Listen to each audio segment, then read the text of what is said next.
আসসালামু আলাইকুম ষষ্ঠ শ্রেণীর শিক্ষার্থী বন্ধুরা, আজ আমি তোমাদেরকে দেখাবো প্রোনাউন। প্রোনাউনটা কি? দেখো, প্রোনাউন হচ্ছে নাউনের পুনরাবৃত্তি রোধে নাউনের পরিবর্তে যে শব্দ ব্যবহার করা হয় তাকে প্রোনাউন বলে। অর্থাৎ নাউনের পুনরাবৃত্তি মানে পুনরায় আবার নাউন ফিরে আসবে, এটা রোধ করার জন্য যে শব্দগুলো ব্যবহার করে তাকে প্রোনাউন বলে। ঠিক আছে? প্রোনাউন কয় প্রকার? 8 প্রকার। তাই প্রথমে দেখাচ্ছি পার্সোনাল প্রোনাউন। দেখো, এটা হলো পার্সোনাল প্রোনাউন। পার্সোনাল প্রোনাউনটা কি? ব্যক্তি বাচক নাউনের পরিবর্তে বসে, অর্থাৎ ব্যক্তির পরিবর্তে বসে। যেমন দেখো, পার্সোনাল প্রোনাউন আবার 4টা ভাগ। এটা হলো সাবজেক্টিভ গ্রুপ, একটা অবজেক্টিভ গ্রুপ, একটা পজিটিভ অ্যাডজেক্টিভ আর একটা পজিটিভ প্রোনাউন। এই দেখো এখন, যেমন আই কি? Subjective group. মি হলে অবজেক্টিভ গ্রুপ, আর মাই হচ্ছে পজিটিভ অ্যাডজেক্টিভ, আর মাইন হচ্ছে পজিটিভ প্রোনাউন। ঠিক আছে? যেমন ইউ, ইওর, ইয়োর্স, এর মধ্যে অ্যাপোস্ট্রফি হবে না, এই ইয়োর্স। ঠিক আছে? এটাও কিন্তু প্রোনাউন, পজিটিভ প্রোনাউন। ঠিক আছে? দেখো, হি, হিম, হিজ, হিস। ঠিক আছে? Positive pronoun. ঠিক আছে? তারপরে শি, হার্স। ইট, ইটস, এটা কিন্তু তোমার প্লুরাল না, কিন্তু এটা প্রোনাউন, পজিটিভ প্রোনাউন। দে, দেম, দেয়ার, দেয়ার্স। এই হচ্ছে তোমার পার্সোনাল প্রোনাউনের আবার প্রকারভেদ। সাবজেক্টিভ রূপে বসে, অবজেক্ট যখন ব্যবহার করে তখন অবজেক্টিভ রূপে বসবে। ঠিক আছে? আর পজিটিভ কখন বসে?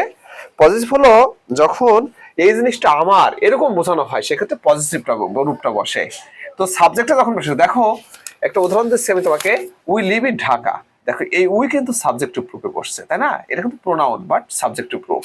উই লিভ ইন ঢাকা, তাহলে দেখো উইটা সাবজেক্টিভ রূপ। দেখো, আই কল হিম, এই হিমটা কি?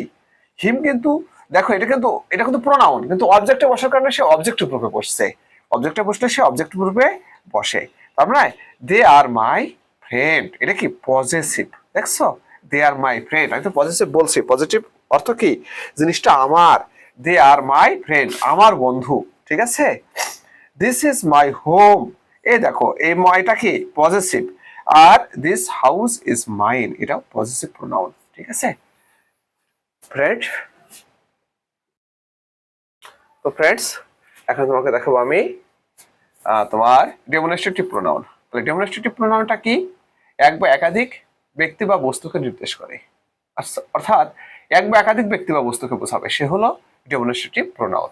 এখন দেখো, যেমন দিস, দ্যাট, দিস, দোজ, তাই না? এখন দিস অর্থ কি? দিস অর্থ এটা, মানে একটিকে বোঝাবে, একটি কাছে বোঝাবে, তোমার কাছে আছে এরকম কিছুকে বোঝাবে। আর দ্যাট মানে কি? ওইটা।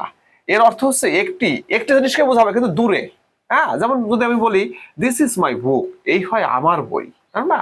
এটা কাছেই বোঝাচ্ছে আর কি, একটি জিনিসকে বোঝাচ্ছে কিন্তু কাছে। আর যখন বলছি দ্যাট ইজ মাই বুক, ওইটা আমার বই, কিন্তু ওই বইটা আমার কিন্তু দূরে বোঝাবে। ঠিক আছে? আবার দেখো, দিস মানে কি? এগুলো, কিন্তু একটির বেশি হলে এই দিসটা ব্যবহৃত হয়। ঠিক আছে? কিন্তু কি? একটির বেশি কিন্তু কাছে বোঝাবে। যেমন দিস আর মাই বুকস, যেহেতু একটার বেশি প্লুরাল তাই আর ব্যবহার হবে। ঠিক আছে? প্লুরাল ভার্ব বসবে। দিস আর মাই বুকস, এই বইগুলো হয় আমার। ঠিক আছে? এই দেখো বুকস। আর যখন দোজ বলবো তখন কি হবে? দোজ আর মাই বুকস, মানে একটির বেশি কিন্তু দূরে বোঝাবে। দূরের যদি কোনো জিনিসকে নির্দেশ করা হয় সেক্ষেত্রে কি বসে? দোজ ব্যবহৃত হয়। ঠিক আছে? তাহলে আমরা কি দেখলাম? তোমার প্রথমে দেখলাম হচ্ছে পার্সোনাল প্রোনাউন, তারপর দেখলাম ডেমনস্ট্রেটিভ প্রোনাউন। তো ফ্রেন্ডস, পরের ক্লাসে আমি বাকি আর দুটো দেখাবো, এভাবে শেষ করবো। তো সবাইকে অসংখ্য ধন্যবাদ।